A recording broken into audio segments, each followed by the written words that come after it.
Thanks everybody for joining us tonight for the second in our fellowship webinar program. It's my great pleasure to be joined today by Dr. Jennifer Durphy and Dr. Ellen Eyre. Jennifer Durphy is an associate professor of neurology at Albany Medical College and my partner in crime. And today she's going to be talking about GPI versus STN. Dr. Eyre is associate professor at Henry Ford and a functional neurosurgeon who has specialty both in DBS as well as epilepsy and pain. And she's going to be speaking to us about whether to do unilateral or bilateral essential tremor cases. And then I'm going to be doing a board review course with some of our great volunteers that have been willing to be put on the hot seat a little bit. Nobody's going to be on it too long, and it's meant to be interactive. And thank you for volunteering. All three topics were topics chosen by your colleagues last year. So with no further ado, I'm going to share my screen and we'll get started.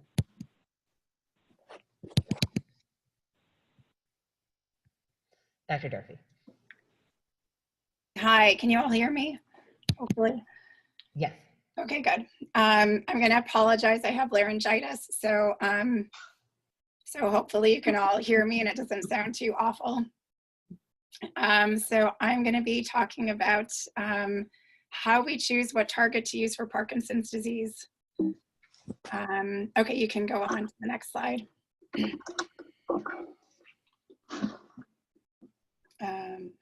Oh, okay, these are my disclosures.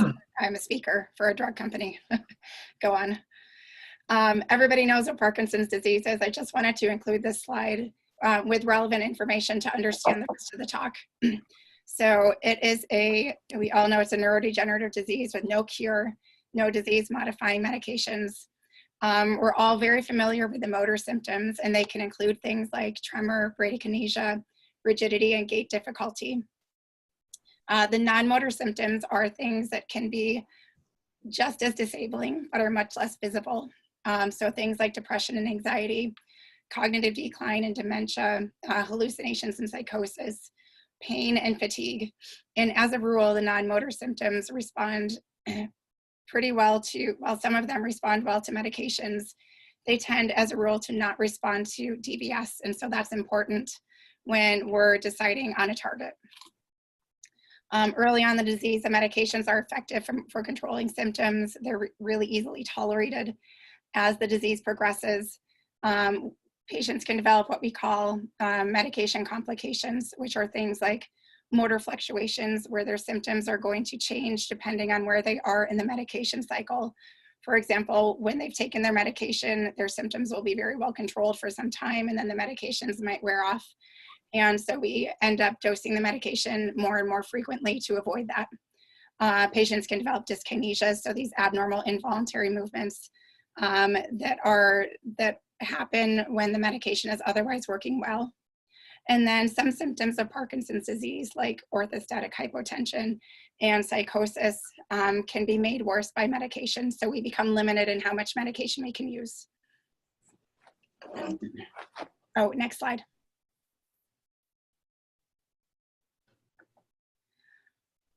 And so now I'm just going to go through a whole bunch of factors that we take into account when we're deciding which target to use. So number one is tremor, and it turns out that really either target is pretty good for tremor. Traditionally, we thought that STN was really a better target, and that is because we expect there to be stimulation spread to surrounding structures. And if we're going to spread posteriorly in the GPI, we'll get the internal capsule, and that will cause side effects that are much less tolerable than if we spread posteriorly in the STN, which will just cause paresthesias.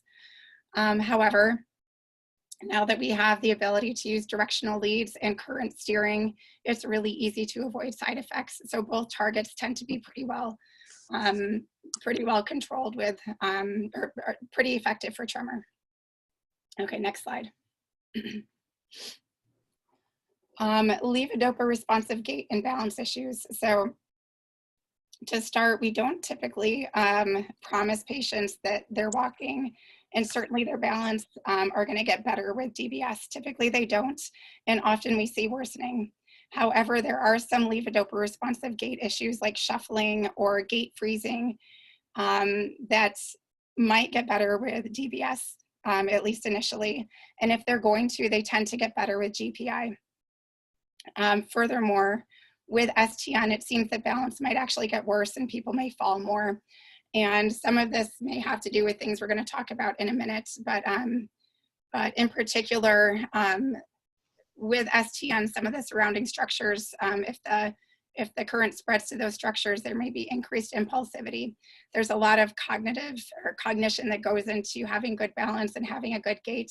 And people also with STN stimulation tend to have a bigger decline in their cognition.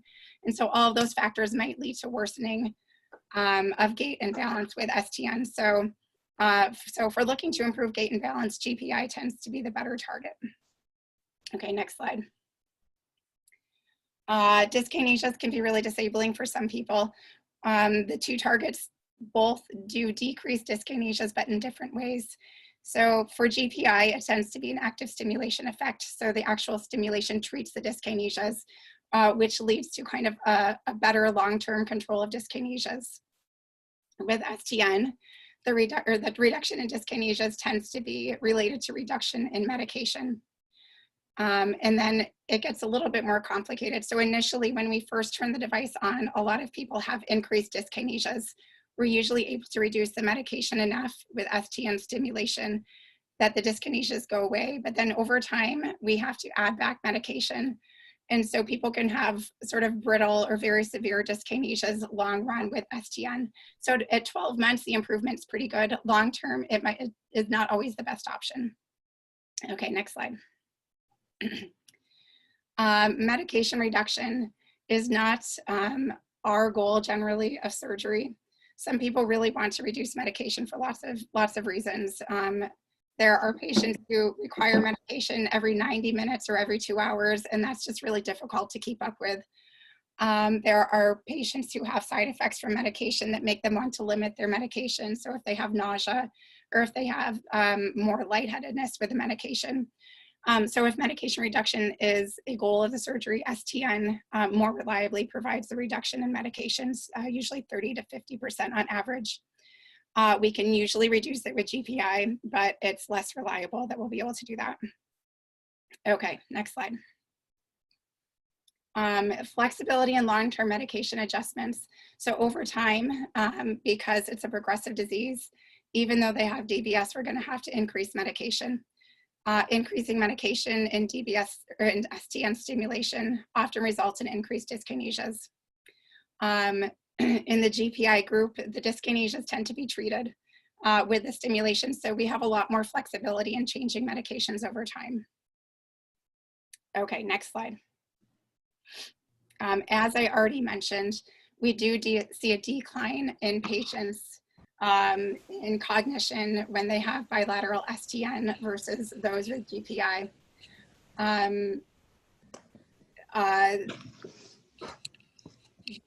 So in this case, with somebody that had any cognitive concerns, we would tend to do GPI. Just go on to the next slide.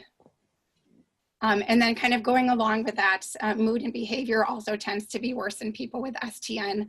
And this probably has something to do with, again, the structures that it might spread to. So ventral spread will go to the substantia nigra pars reticulata, which can be associated with depression. And then ventromedial spread can go to the limbic STN. So there can be more impulsivity, personality changes, and depression. So at 6 months, the GPI patients were shown to be happier, less angry, and less tired. They were less impulsive, which is probably another reason that the gait and balance improved more than with STN. So for anybody who has any significant mood difficulty or any significant cognitive difficulty prior to DBS, we would lean towards the GPI. Okay, next slide. GPI generally is just easier for the programmer afterwards. So it's a bigger size, it's more forgiving of suboptimal lead placement. There are fewer side effects because there's just less spread to surrounding structures. People are able to tolerate increases in medication more easily because of the dyskinesia issue that we've talked about. And then for somebody who's less experienced, I might have to do a boards review thing on the ASSFN webinar. तो हाँ, तो तुम अपना खाना वाना गरम कर लो, नहा धो के. Oh, should I keep talking? Hold on. I'm gonna mute people. Can I mute people? No. Okay, and then okay, so for less experienced programmers, it tends to be the better target. Okay, next slide.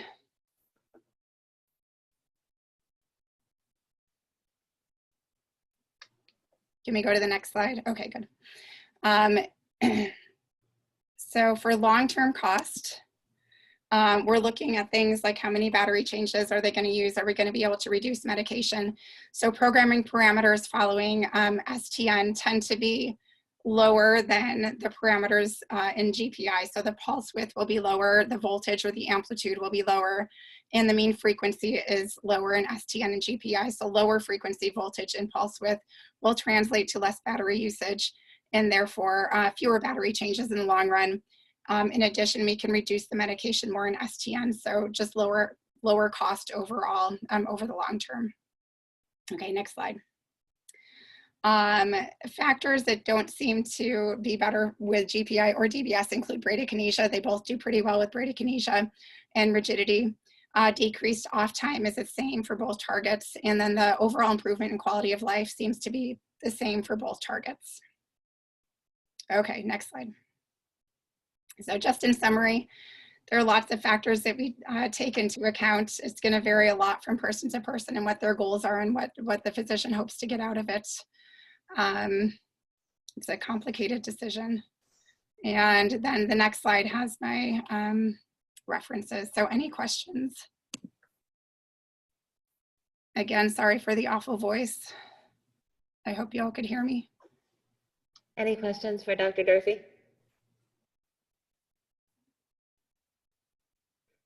Thanks so much, Dr. Durfy. We really appreciate you taking time to join us. You're welcome.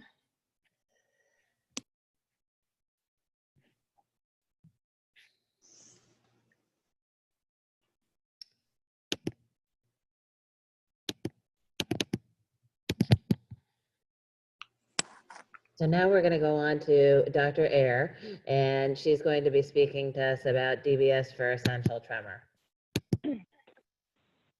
Great, thank you so much. So you can, I had to say, as I was putting this together, you know, I feel like what was once old is now new again. And so I am sort of also referring to thalamotomy in this, which, next slide, many of you may or may not be aware. Go ahead, next one. May or may not be aware was really kind of the result of some neurosurgical tinkering, right? Sort of an accident of cutting off blood supply to the area of the thalamus and ultimately resulting in tremor reduction and realizing that that blood supply went to the thalamus. And so that moved us into the field of thalamotomies. Next slide. And thalamotomies was the traditional treatment for tremor. Ultimately, actually, it was really even Parkinsonian tremor as well as essential tremor because it had a pretty good benefit in suppressing tremor in about 86% of people. So functionally, that meant about 80% of people could then hold a glass and drink from it. However, it was noted that individuals might develop recurrence of their tremor as the years went on. Next. So between that and technology, we've moved from this, quote, irreversible concept of a thalamotomy to, forward, next, this reversible treatment of a DBS. And so if you go forward, has that actually resulted in an improvement in treatment by using DBS versus thalamotomy? So looking at a direct comparison between them, this is relatively early study from 2000, showing that while tremor control most certainly improved to a fairly similar extent in both the thalamotomy group, which you can see on the left, as well as the unilateral thalamic stimulation group, which you can see on the right. So most people were really moved to a low tremor grade compared to their starting point. Next. However, one thing, hit advance, that was noted is that there did seem to be a difference in terms of the adverse effects of doing a thalamotomy compared to doing a stimulation and unilaterally in patients. And so, and this was particularly in patients with Parkinson's disease when trying to treat Parkinsonian tremor, not so much in patients with essential tremor. So while we'd certainly see a slight, maybe a slight difference in outcomes in terms of side effects from thalamotomy relative to thalamic stimulation, that difference is greatest when we're looking at patients with Parkinson's disease. So what is truly the outcome? What benefit do we get from unilateral DBS? Go ahead, next. And if you see here, if we're looking at total tremor scale, we're looking at contralateral arm tremor, and then sort of the different types of arm tremor, comparing an individuals at their baseline compared to 6 months, turning them off and on, and then most recent off and on. We're continuing to see an improvement in tremor score, particularly in really in all forms of tremor, right? Action, postural, and resting tremor, as you can see on the right.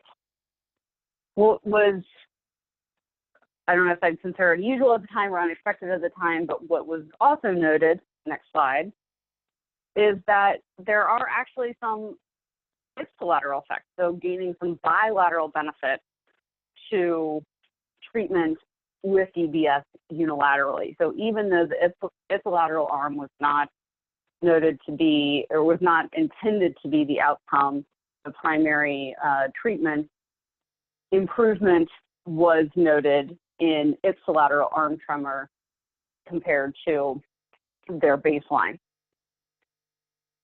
So then why should we do bilateral DBS? Is there really an additional benefit to adding a second side if we have a treatment that has sort of a lower, theoretically, a smaller side effect profile, but also has some ipsilateral impact as well?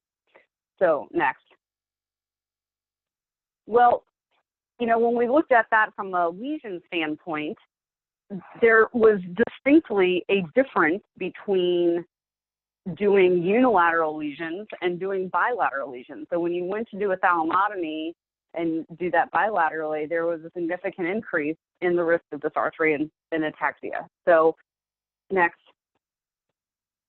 The question is, the hypothesis was, DBS should mitigate these risks. We shouldn't have these same risks of, to the same extent of dysarthria and ataxia. So what does that actually look like in studies? Next. Ondo in 2001 studied individuals who had, now they were both ET and PD, but individuals who underwent a single side were studied and then ultimately went on to second-sided DBS. Next. And if you look at the benefits or the outcome, I should say, of adding the second-sided stimulation for patients with ET, next, you'll see that there is an improvement in tremor bilaterally just after the first-sided implant. However, there was a significant additional benefit to that ipsilateral arm tremor once the second side was performed. Next. There did not, however, seem to be a huge improvement, maybe modest, but certainly not statistically significant improvement in ADLs and disability by adding that second side DBS. So what does it look like if we're talking about treating tremor in Parkinson's patients next? And then you can advance twice. So again, in this situation, we see that there's additional improvement in arm tremor when you go to add the second side. But in Parkinson's patients, it seems that adding that second side might actually even make their overall disability and ADLs a little bit worse. So we see improved bilateral tremor control with adding second-sided DBS. The other argument, and the one that I'm frequently using for some of my patients who present with a significant amount of midline tremor, is you should be able to get midline tremor controlled better using bilateral DBS. Next.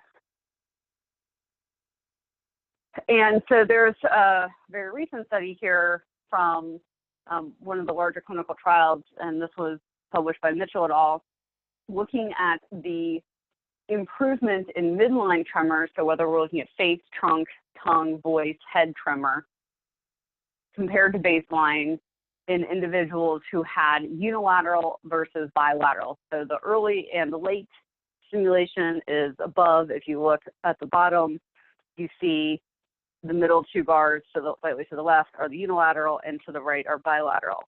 So again, there is an improvement. I would say there are a number of people who would call that a surprising amount of improvement in midline tremor in the on-stimulation state of the unilateral, but there is continued further improvement of midline tremor in adding bilateral DBS. So next. So then the question becomes, are we hurting ourselves from a side effect profile by adding a second electrode in just trying to get that better bilateral or midline tremor control? And there does seem to be an increase in side effects, adverse events in patients once you go to bilateral, and in particular, there's about a 20% something risk of gait problems when you go to bilateral DBS. Although, as you can see to the far right, a lot of that can be adjusted or at least mitigated with programming. So as I mentioned at the beginning, what was old is new again. And so next, this really brings us back to this concept of irreversible versus reversible and similar side effects, or at least differences in side effect profiles between unilateral and bilateral, greater tremor control in bilateral. But I bring this up because we're in an era of focused ultrasound making a comeback. And so how does that fit into our decision making of unilateral versus bilateral, and whether that should be a focused ultrasound lesion? So next. So looking at some data regarding that and comparing directly bilateral versus unilateral DBS versus unilateral focused ultrasound, and you can see there's pretty similar outcomes across the spectrum, except for the untreated side getting its lateral tremor control, as we've seen with the other treatments, but similar sort of outcomes between bilateral and unilateral for ipsilateral and the unilateral focused ultrasound.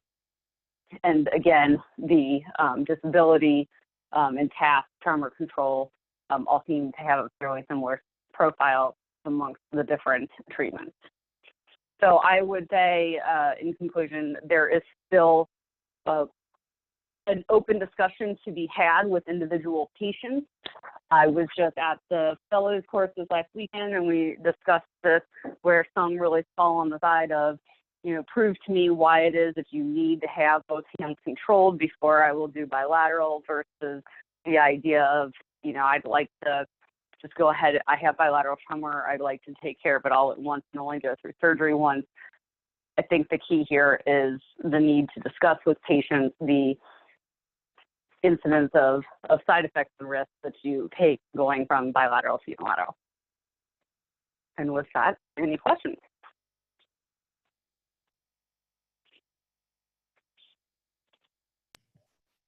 Any questions for Dr. Ayer? Has anyone looked at whether the staling effect that we see with DBS for central tremor is more prominent in unilateral versus bilateral stimulation? I'm sorry, the what effect? The staling effect, you know, that seems like it's increasingly being reported where about 5 to 10% of patients lose efficacy and develop some ataxia, usually about 5 to 10 years after stimulation. Some of the literature I've read has suggested that it may be due to, you know, turning DBS off at night for ET patients, but that's still, I think, considered just a hypothesis at this point. Yeah, so I can't say, I don't know if Julie or anybody can point to hard data on that. I would agree that I still tend to tell patients to turn it off at night because of that possibility, but also because a lot of them are going in with non-rechargeable batteries, and so why not go ahead and save the battery life? But with both, there is a risk of losing the efficacy. I mean, as I showed you before in thalamotomy, there are certainly a subset of individuals that lose efficacy, and the same is true. I don't know of any differences in that rate between bilateral and unilateral. Thank you. Any other questions for Dr. Ayer? So there is one question here about opinion. I was going to say, go ahead, Rushna, if you want to ask it. I was going to. Oh yeah, go ahead, read it out. That's totally fine. Wondering about opinions on reports of staged bilateral lesioning with a focused ultrasound. So I have been looking at that, and there still is an increase in side effects of dysarthria and ataxia in those individuals. So I don't know that I'd say there's been enough of them enough data out there to say long term. I guess I feel like there's a good amount of data out there from the thalamotomy perspective, the old lesion perspective version of it, that gives me pause, but I'm going to keep my mind open at this point. And Julie, what do you think? Or Jen? Yeah, I don't know that there's enough data, and I agree that you know, some of the thalamotomy literature it does give pause as well. I think it's probably about the size of the lesion, and so I think the only thing that's different is the focused ultrasound lesions tend to be smaller. Yes, and keep in mind for everyone out there, there's still argument over what is the actual size of the focused ultrasound lesion that needs to be made. So I think we're still in a learning process on that.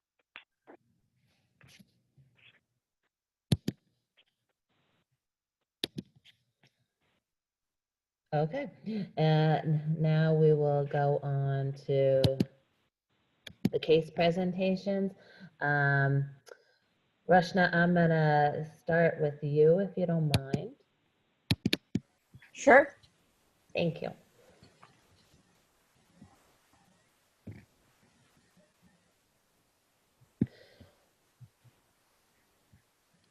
So I don't think anybody here has sat for their oral boards yet.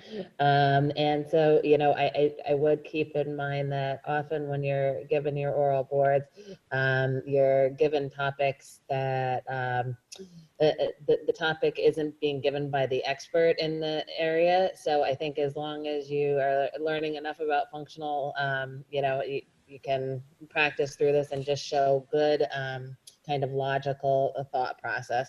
Just for example, Dennis Spencer gave me my spine cases during my oral board. Here are my disclosures. I'm going to talk about stimulation, so these do relate in that regard. Okay, so first case.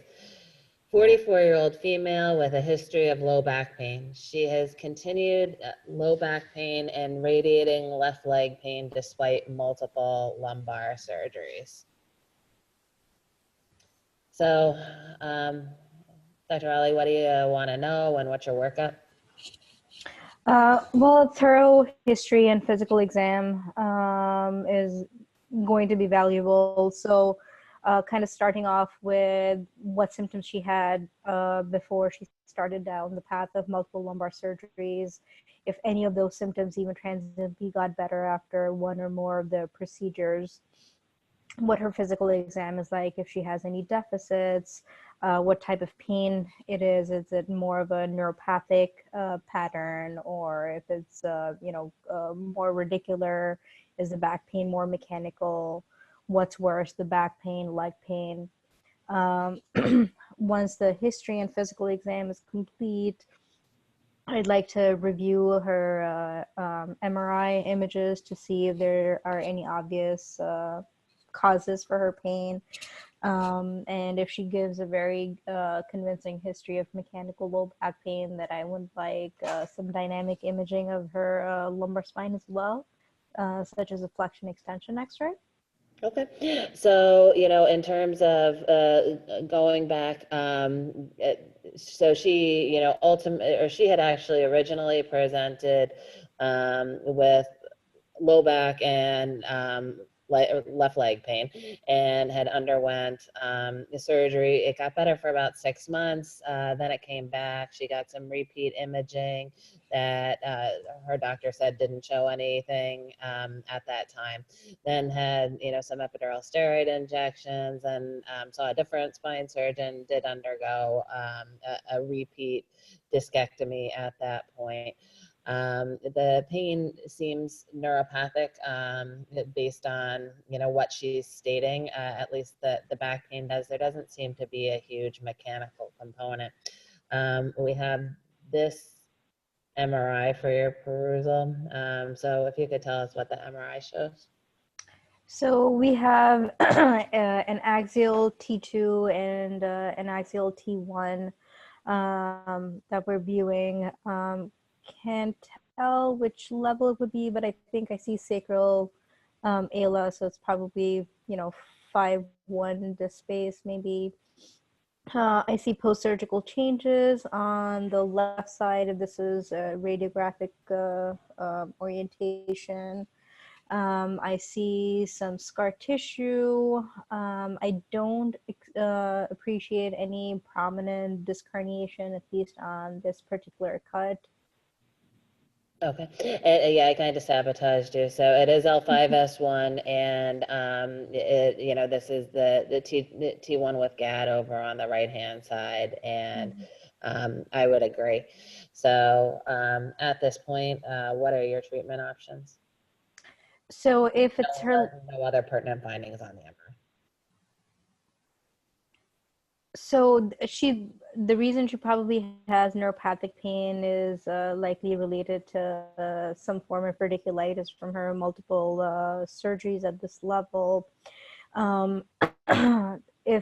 Since her mechanical back pain component is not very prominent, and she has neuropathic left leg pain, then I think she would be a good candidate for a spinal cord stimulation trial. Okay. And so how do you do that? Do you do them yourself? Do you have to get any imaging? Can you walk me through that? Sure. So I would get a thoracic spine MRI on her just to make sure that there would be nothing impeding the placement of electrodes at the time of surgery. I would do the trial with her awake, knowing that, in most cases, about 75 to 80% of the people will proceed with a permanent implant if they get meaningful improvement, which is, we arbitrarily put at about 50% or so improvement in symptoms. There are two options of doing the trials. It can be done percutaneously, or they can be done open, just based on the surgeon and the provider's expertise. The whole point of having the patient awake during the trial procedures to make sure that the painful areas are being covered appropriately by the stimulation. And if that is the case, and if we're able to find a good spot for her symptom control, then the trial leads can be left in for about 3 to 5 days, sometimes even longer in certain cases, externalized so the patient can go around, do their daily activities, and see if that helps improve their symptoms. And if successful, and they meet that 50% or more criteria, or meaningful criteria in terms of having enough pain control to be able to go back to work or do activities of daily living, then I would go ahead and internalize those wires and hook them up to an internal pulse generator.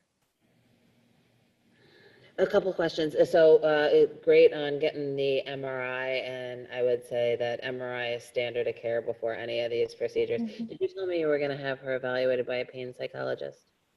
Oh, yeah. So all that pre-surgical workup, okay, that kind of falls down checklist. So yes, she will need a neuropsychology workup to ensure that she is capable of handling a device and she doesn't have any significant mood issues that would prevent her from getting one. And could you walk me through, so you're going to do the trial yourself and you're going to do it percutaneously? Well, I usually do my trials through a small thoracic LAMI.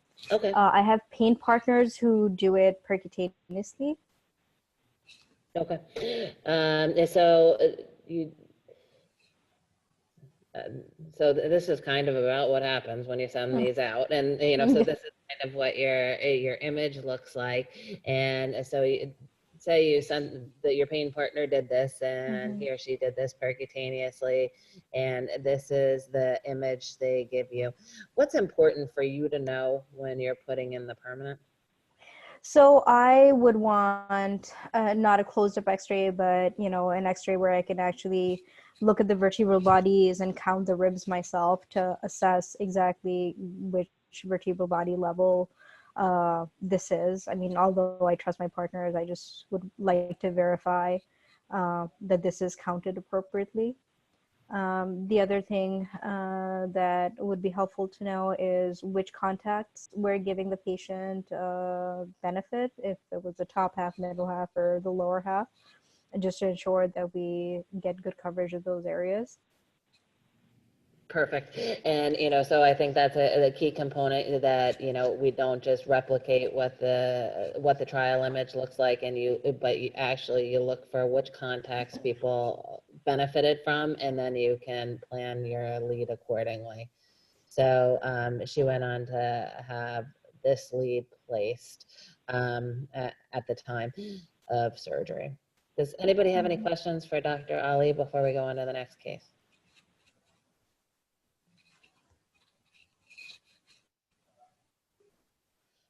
I usually end up putting my patients, when I trial them, on antibiotics for the duration of their trial.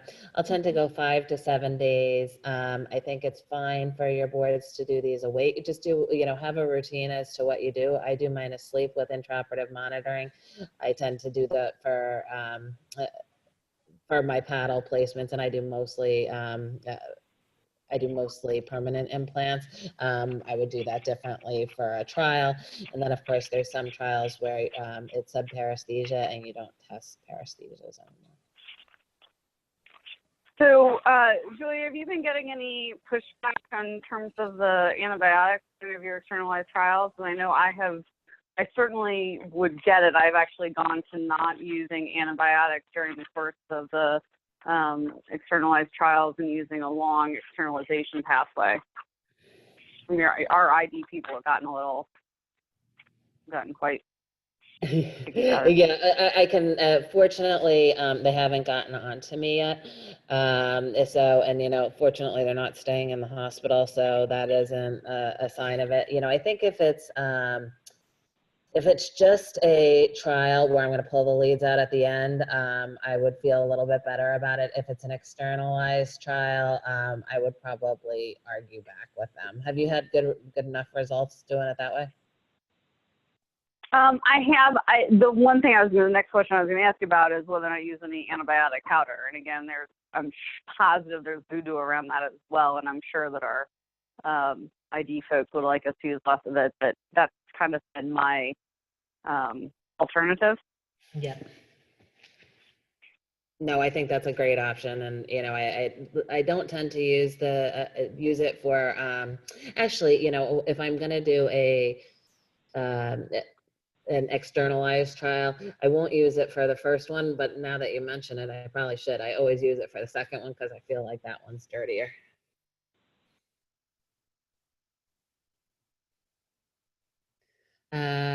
Tim, I think you were nice enough to volunteer. Hello? Okay, you ready? Oh, yes. Okay, this is a 35-year-old male who suffered a left arm injury in a water skiing accident. He has profound weakness and atrophy of his arm and hand. He has temperature and color changes. He experiences considerable burning pain. Tell me your thoughts and what you want to know about him. So I would like to know a little bit more of the physical examination, specifically the muscles that would have those atrophy when the patient came. Already from this atrophy report and also this dysautonomy, I started to think that it might be a patient, and also by the water skiing accident, that could be had some root disruption, and this would mean probably superior, maybe middle cord, complete injury. And this burning pain, more like a characteristic of neuropathic pain, could reminds me of a kind of phantom limb pain. So I'm more going towards disruption of the roots with phantom limb pain, neuropathic pain on the left arm. And that would be in accordance with what I am understand of the level of atrophy that the patient is coming. Okay, and so in order to, so let me just tell you that he had an MRI of his cervical spine as well as of the nerve roots, and everything is actually intact. This happened about 4 months ago, and it was actually the weakness and the atrophy seems to have gotten worse. He really can't use the arm, but it's notably cold or warm to the touch, and it hurts.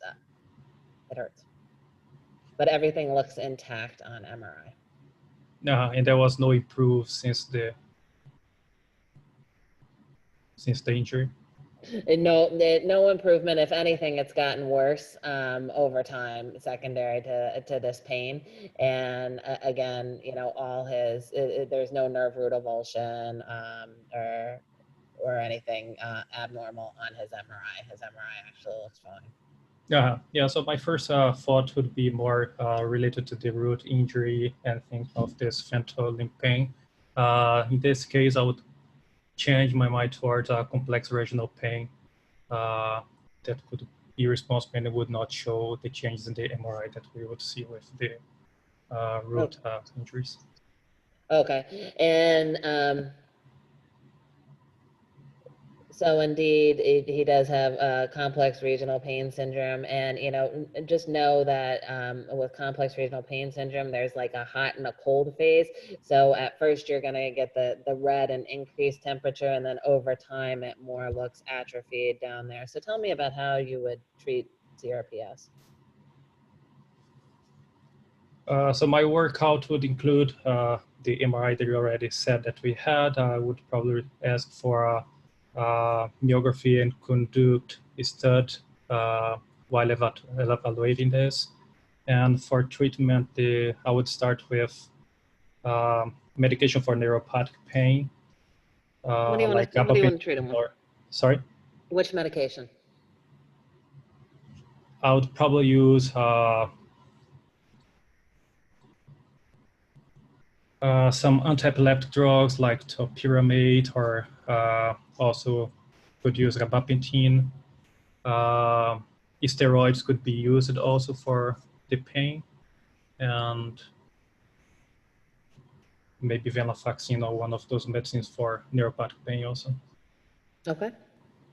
And so you try your cocktail of all those things. And by the way, when you're studying for the boards, sometimes, you know, I was asked how to dose Tegretol and, you know, what lab values you get. So just make, oh, sorry, what lab values you should get along with that. And so just keep in mind whatever drugs you bring up to make sure you know how to dose and know any of their Mhm. side effects. But so you tried the medications, they didn't work. What else would you like to do next?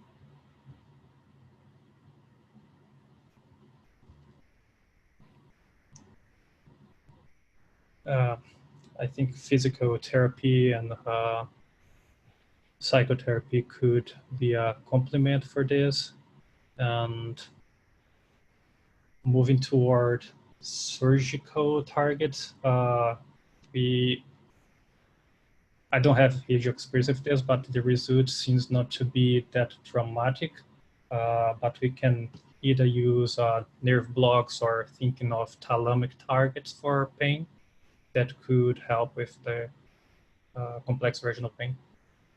Okay. The one thing about, you know, complex regional pain syndrome that can be really rewarding is if you treat it within 6 months, you can actually get a cure.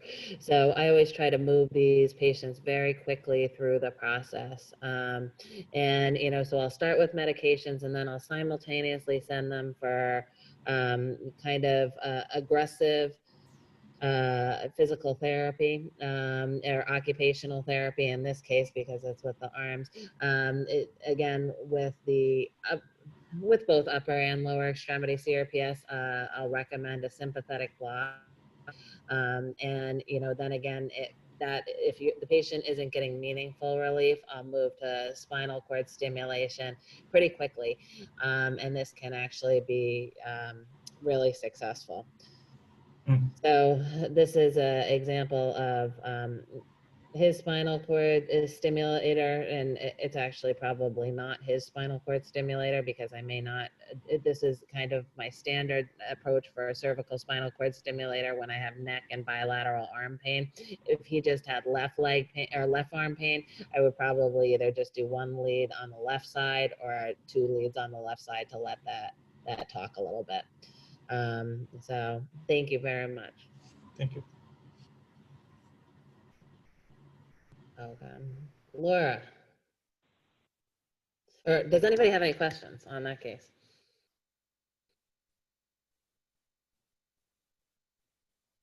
Okay. Is Laura still on the line? I am with Okay, you ready? I'm on call, so I might have to. Okay. Sorry. So let's there's actually two kind of similar cases here. So you're the lucky winner of 3 and 4. All right. 65-year-old woman, history of diffuse axial spinal pain and somnolence on opioids. She's one of these where, you know, she's kind of got this whole body kind of pain, mid-thoracic to low lumbar spine. So virtually like T3 to S1. She's got moderate diffuse degenerative diseases with a number of non-surgical osteoporotic compression fractures, T7, T8, T9, T10. What are you thinking? And as far as treatment options for her? So is she, we've noted that there's somnolence on opioids, but you know, is she on chronic opioids currently? Is that kind of where we're going with this, or? Yeah, she is, and she gets fairly good relief with them, you know, at lower doses. But then, you know, when she gets, and fairly good, I mean, you know, she gets her pain down from like a 9 to a 7. But if she tries to get her pain down to like half or 50% improvement, she gets somnolent. Gotcha. And so, you know, I'm assuming here that we've tried a number of different, you know, conservative therapies, such as regional injections, and we've determined that there's no sort of surgical lesion anywhere on her MRI of the spinal axis, correct? Yeah, so she got whole body imaging, MRI, CT, flexion extensions, and she underwent multiple facet blocks, facet ablations. She actually had a couple of vertebroplasties that then they just kept chasing the level because she kept getting compression fractions at other levels, and so she's had bracing. A bunch of medications. Okay. Has she been worked up for her osteoporosis, put on monoclonal antibodies for treatment, et cetera? Yes, her the primary care doctor has been managing that. Okay, excellent, excellent. So at this point, I'm guessing that the pain is so significant that it's keeping her from being able to participate in any of her activities of daily living, and she is just beside herself, and we have to come up with some sort of surgical therapy. Correct. Okay. So has her pain doctor ever trialed any sort of intrathecal opioids for her to see how she responds to that? In fact, here you go. And so anyway, we tried a intrathecal pump, and this is actually a pretty good treatment in degenerative spine pain in the elderly. And again, it used to be said that you had to be opioid responsive for this, but you could also do zaconotide or morphine. Do you have a particular way, Laura, you like to do your trials? So I have not actually personally done a pain trial. I have done multiple baclofen trials, and I'd be happy to talk through that process. That'd be great. Okay. In fact, my partner just yelled through the door, "We don't do pain trials." No, it's a board review session. Oh, I'm sorry. Yeah. So the way I like to do it is actually to bring the patient back to the operating room and do a little bit of monitored anesthesia care. Position the patient in a lateral decubitus position such that should we need to bring in C-arm, since many of these patients have had previous surgeries that they may have failed, and then go ahead and obtain access to the thecal sac. Once good flow of CSF has been obtained, I always obtain an opening pressure using a manometer. And that also allows me to take a little bit of, I usually obtain about 2 to 3 cc's of CSF, and then using the manometer setup, being careful not to introduce any air to the system, I'll go ahead and inject my baclofen for trial, and then use the 2 to 3 cc's of CSF that I've obtained, again, without introducing the air to the system, to flush through and make sure that I'm not leaving any in the system. I then keep the patient flat for 2 hours, and then at the 2 and 4 hour time points, assess with physical therapy. And I've had the same physical therapist actually assess the patient prior to procedure, and then see if there's any objective improvement. Very good. And, I think with pain pumps, you can, sometimes people get a little bit trickier with what they want to do. Sometimes they'll, I think for most of the time for straightforward cancer pain, the people will do a very similar thing as to what Dr. Khan described. Sometimes with morphine and pain pumps in non-malignant pain, people may either do an escalating dose trial where they try multiple doses to see what works, or they may do a placebo and drug trial, and or they may do a longer trial, but that's harder to do now with insurance regulations. Or you can just do it the way that Dr. Khan described, which is actually what we do. So getting to this point, so we have a 56-year-old man with a 15-year history of MS, had developed increasing spasticity of his lower extremities, did well on oral baclofen, could not tolerate escalating dose.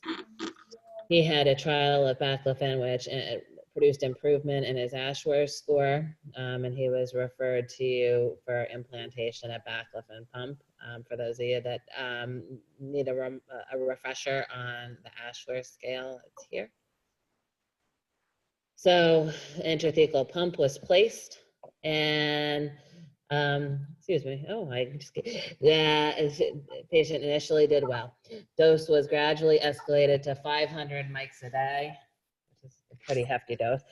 Returns to clinic 6 months later. His spasticity has increased over 48 hours, and he has a low-grade fever. He then becomes tachycardic, and the fever is at 104. What do you want to do? So I'm pretty concerned at this point that he's going through baclofen withdrawal and may or may not have an infected pump on top of that.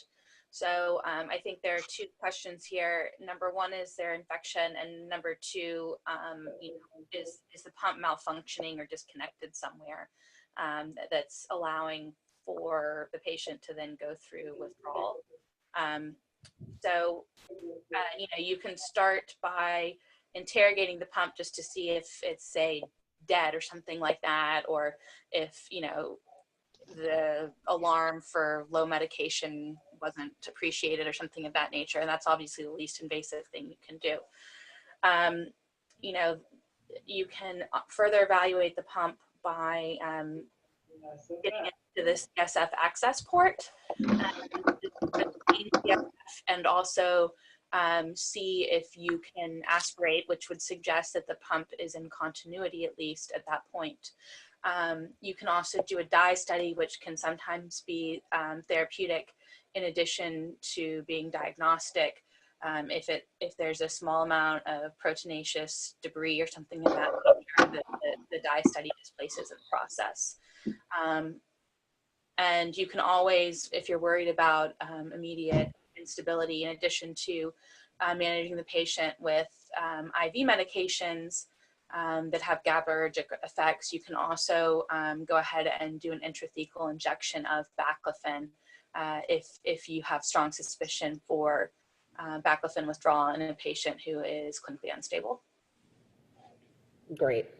So, I think I think that it hit all the high points, and I think, sometimes here, as this was going along, I was supposed to animate it in and I didn't, but, I think that I was trying to get you down the road of baclofen withdrawal. Sometimes it's not that straightforward actually to tell the difference between baclofen withdrawal and baclofen overdose.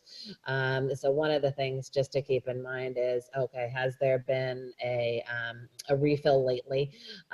Because sometimes if, the wrong drug is used or the thing is programmed incorrectly, it may not always be what it seems. The fever, yeah, I agree, could or could not be a red herring. It could be related to the baclofen withdrawal, and I think you handled everything appropriately. Sometimes, if you are doing all these things and it's just crazy, and the patient's tachycardic, febrile, unstable, and you want to be able to do that intrathecal baclofen, you can intubate the patient and give them a lot of benzos as well to help with withdrawal. And then once you have the patient at least in a relatively stable format, you need to investigate this further.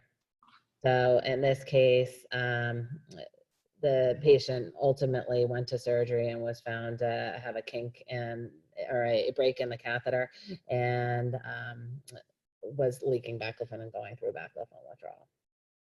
Good job.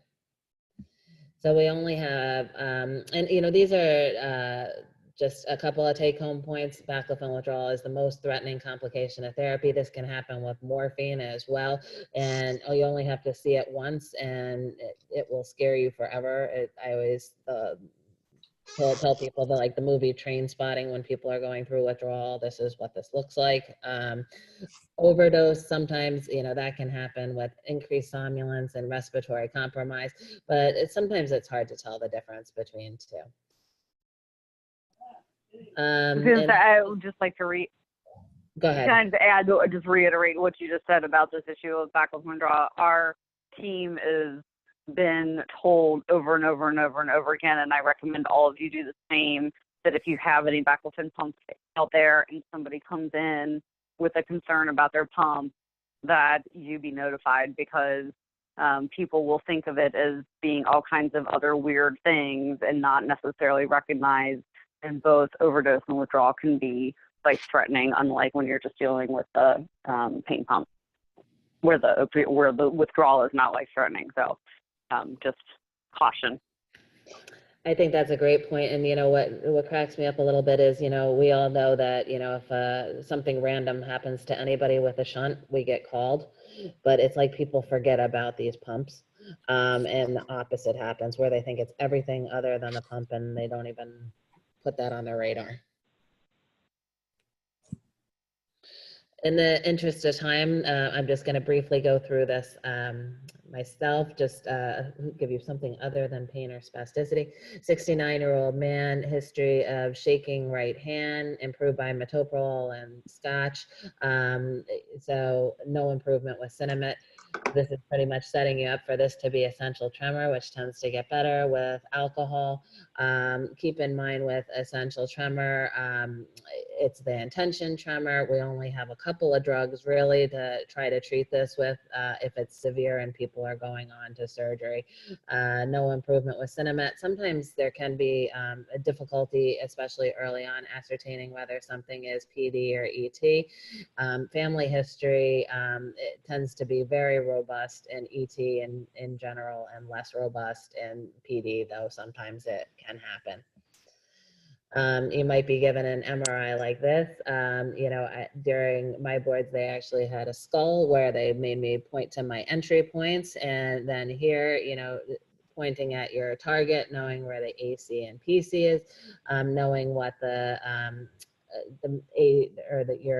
however you target, whether it's off PC or MCP for the thalamus for essential tremor, knowing what those things are. And then keep in mind, when going through the oral boards, you're always going to have a complication, even if you do the perfect operation. And just make sure that you walk people through that whole process of what you do from start to finish, every little part. Practice speaking out loud.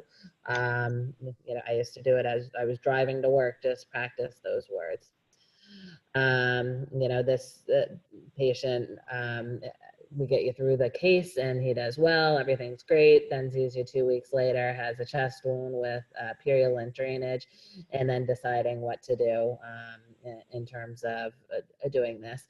And sometimes you'll see things where during your oral boards, they tell you, they want you to be a cautious surgeon, so you're trying to manage things conservatively. If they keep coming back and say you think this is just something that can be managed with Keflex, though you probably shouldn't with the purulent drainage, they'll push you to operate, and they're trying to head you in the right direction. So don't ignore them, take them up on their subtle signs.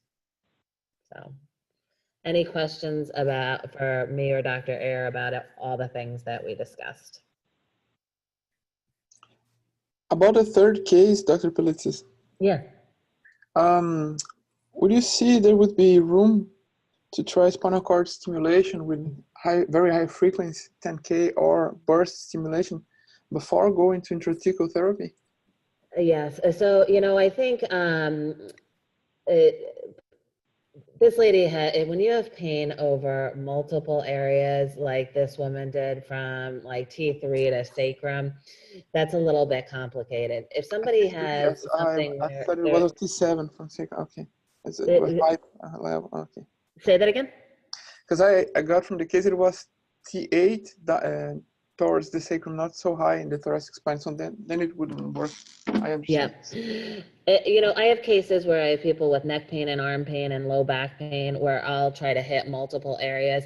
I am pretty good at covering anything that, is covered by a pair of pants. And I'm pretty good at covering, anything kind of in that, on the arms or the neck. The thoracic spine, even with some of the new modalities, it's not so much a slam dunk for me yet. Mm-hmm. Thank you very much.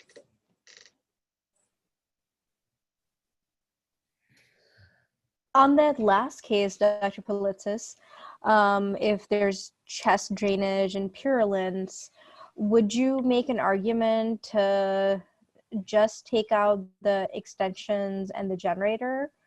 Or would you just play it safe in the boards and take out the whole system if it's frank purulence out of the chest pocket? I think either is an acceptable answer, as long as you're like saying, you know, you're going to investigate the cranial incision and make sure nothing else is going on, and you can walk me through where you're going to take out that extension, you know, higher up in the neck. I think with it, you know, and I think it's perfectly reasonable to try to save the brain leads. This one's 2 weeks out, so, you know, it's a little bit dicier because the whole, you know, it may be in that immediate post-operative infection period, but I think that's completely reasonable. And if they want you to head in that direction, they'll push you, and, you know, just make sure that if the patient comes back, you take out the whole device next time. Great, thank you.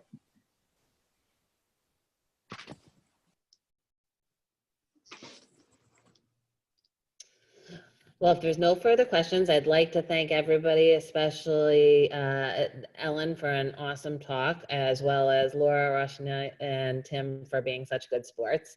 And have a great night. Thank you. Take care, Thank you guys. very much, Gigi. Thank you.